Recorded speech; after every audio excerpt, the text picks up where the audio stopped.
Segment 3, Gold and Black Live. Brian Newbert, busy doing what he usually does, and that's working, but just got back from availability for men's basketball. The Boilermakers will be taking to the road, I assume, relatively soon for its trip, bus ride up to Northwestern to play the Northwestern Wildcats tomorrow night, 6:30. I keep getting that. Is it 6 or 6:30? 6 p.m.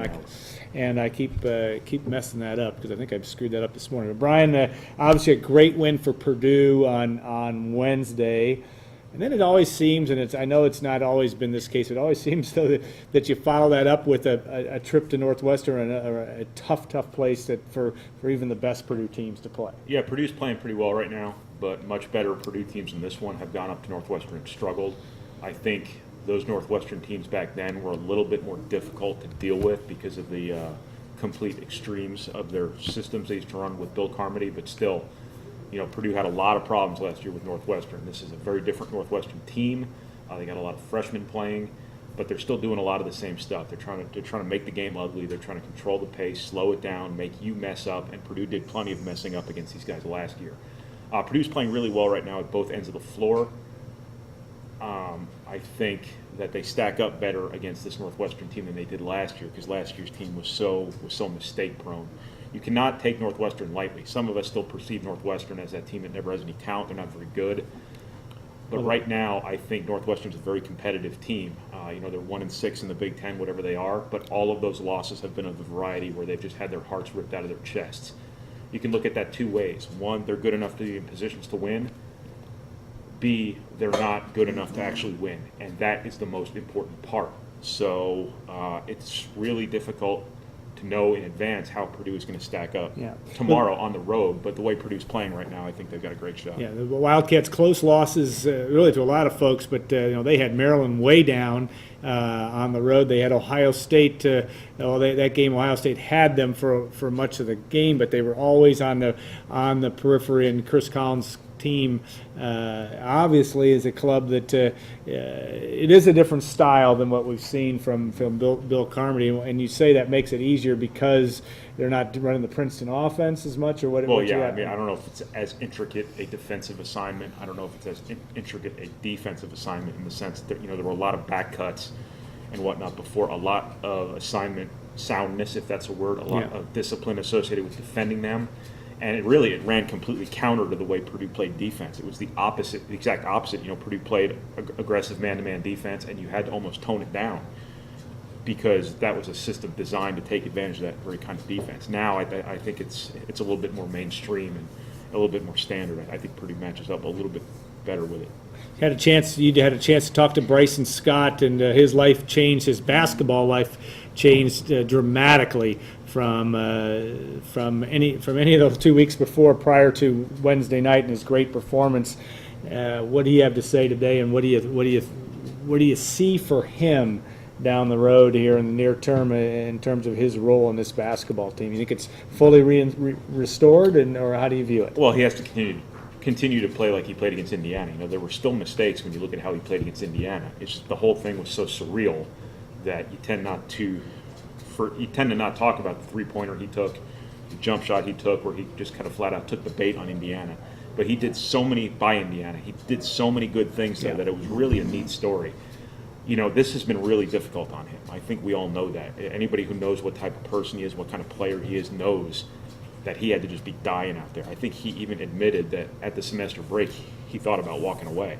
I don't know how serious he was about that. Sometimes guys just answer questions affirmatively no matter what the question is, so I'm not sure if that was a honest-to-goodness consideration for him. It had to be a big deal to him yesterday to play in a game against James Blackman and play very well because those two are very close. Yeah. This has probably been difficult for him too because his brother down in Indiana State's having a lot of success. But the one thing that's important for him, he's got to understand that this didn't happen because he's not good enough. He's absolutely good enough. He's absolutely talented enough. He's absolutely physically equipped enough to really help this basketball team. He just has to understand, and I think he does now from talking to him after this whole episode, that this is simply about being more disciplined. It's simply about being a more simple player. It's simply about following assignments, listening to coaches, and whatnot. Before, it seemed like maybe he was freelancing a little too much, not paying close enough attention to his assignments. so on and so forth. There wasn't any grand conspiracy here. There wasn't any personal vendetta. This was simply a matter of Purdue playing the players who trusted more. And I think after last night, I think Bryson Scott's in a position where I think Purdue trusts him a lot more than maybe they did a couple weeks ago. I think he kept a good attitude in practice from what Matt Painter said. He's obviously done some things to earn himself back into good graces. So he finally got his opportunity to absolutely maximize it. Basil Smotherman, too, is played very well the past two games, certainly, and brings, it was interesting because you looked at Purdue's roster and you thought it was shrinking down, and now it's back to, hard to know exactly how many guys Matt Painter is going to run out there at Welsh Ryan Arena on Saturday night. Does that first talk about Smotherman and what you've seen in him, but also that roster expanding back, or is it truly going to be a case of who's getting the job done is going to get the minutes? Well, to start off with Basil Smotherman, a lot of the same stuff from Bryson Scott applied to Smotherman, just not to the same extreme. The issue with Bryson Scott was Purdue's got 3 point guards on its roster. Purdue's got 2 formats, so Smotherman was going to play no matter what because he's an important backup option. But it was kind of the same deal with Smotherman as it was with Scott. When Basil Smotherman plays the way Purdue needs him to play, and we've been talking about this for 6-8 months now, he's pretty good. He can really help Purdue. He's really athletic, but when athleticism doesn't play with energy, it's almost useless. When he comes out and he focuses on rebounding, defense, working the baseline, being active around the boards, getting out in transition, running the floor, instead of trying to score when he comes in, or instead of playing outside of his comfort zone, trying to make plays that maybe aren't the best plays for him to make, he's pretty good. And I think you've seen that the last 2 games where Purdue's been a really good transition offense team. And it started with him pushing the ball in transition off of defense, off of rebounds, and it's really helped Purdue because it's gotten them a lot of easy offense when offense oftentimes isn't easy to come by when you play in the half court the way you do. Question on also from viewers just on the next 2 games. Is it the season for Purdue? I mean, the opportunity now in terms of where this season goes. Is this the most important time from that standpoint? Purdue obviously plays at Northwestern and then gets Ohio State at home on the 4th. How do you see that? It seems like every 2 games or so this season we get a question about, are these the 2 most important games of the season? I think, not to be cliche about this, but every game the rest of the way is important because there's nobody left in the Big Ten that can't be beat. And the way Purdue's played the last 2 games, if they continue playing like this, I think they're going to have a pretty good shot to win a lot more games than they lose and potentially get in that NCAA tournament conversation. They're a long way away from that. I think the Northwestern game is a big one. I think the game at Rutgers is a big one too because those are opponents on paper you should beat. And right now Purdue needs wins so badly, and they need quality wins so badly, and they need no more quality losses, obviously, because they've got a lot of things to overcome from their non-conference season. I think those 2 games in particular are really important because you have to take care of business where you need to take care of business. That's your home games. So yes, Ohio State is very important, and Ohio State's very beatable, I might add. But some of the really important games are those road games against opponents you should beat because you got to make up your win differential somewhere, and you have to keep this momentum going, and you have to do it against the opponents that, on paper, you got a really good chance to beat. And we'll do one of the most dangerous things you can do in terms of watching basketball, and that is to start counting victories. But if Purdue holds serve at home, wins its last 4 home games, and can win it, as Brian said, at Northwestern and Rutgers, that would get them to 11 conference wins. And I don't think there's ever been a Big Ten team, maybe with one exception, that has not made the NCAA tournament with an 11-7 record. But that's way ahead of things, and I get that totally. Here's the problem of bad losses. Yeah, you got 2 of them. Historically, when Purdue's been an NCAA tournament team and been in this NCAA tournament conversation, they've not had very much to overcome in the way of bad losses. True. Purdue's sitting on that North Florida loss, sitting on that Gardner-Webb loss, and that stuff. If they get to the bubble, that stuff is really going to come back to haunt them. And you almost need to find it. And you don't have opportunities for really big-time wins, at least until the Big Ten tournament. You can't beat Wisconsin because Wisconsin's not on the schedule. You can't beat another ranked team in the Big Ten because there aren't any. So where do you make up the difference? Yeah, at least at this point in time, though, Indiana supposedly on the road, they could still be ranked by the time the Boilermakers get to Bloomington, I think on February the 19th. And that itself will be an interesting interesting game in terms of a bounce-back game against the Hoosiers. All right, we'll just have a few minutes left. Football recruiting into the final days of Purdue's football recruiting 2015 class. Is this, in all the years you've done this, are we in for more surprises than we've had in the past, just because there are a couple of missing pieces down the stretch and still a few guys in play that it seems like more and more there are guys, not just at Purdue, but guys decommitting? Is that a fair statement? I think the nature of recruiting nowadays is you can expect anything because this has just gotten so silly. It's all just a game of musical chairs. Nobody knows what they have until it's actually in their hands. So anything can happen.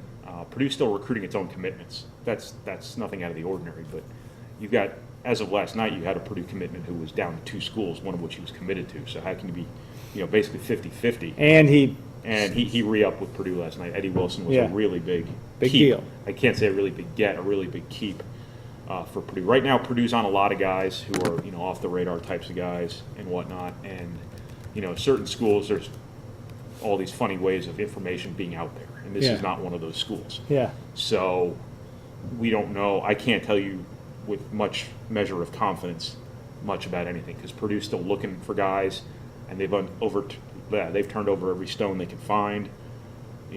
JUCOs off the radar, high school kids, and whatnot. And it's really hard to know exactly what's going to happen Wednesday. I think we got a pretty good beat on it, but yes, when you look at surprises in the context of what we've reported, what you know about, because we've told you, yes, anything's possible, but we don't anticipate any. But if we anticipated them, they wouldn't be surprises. Yeah.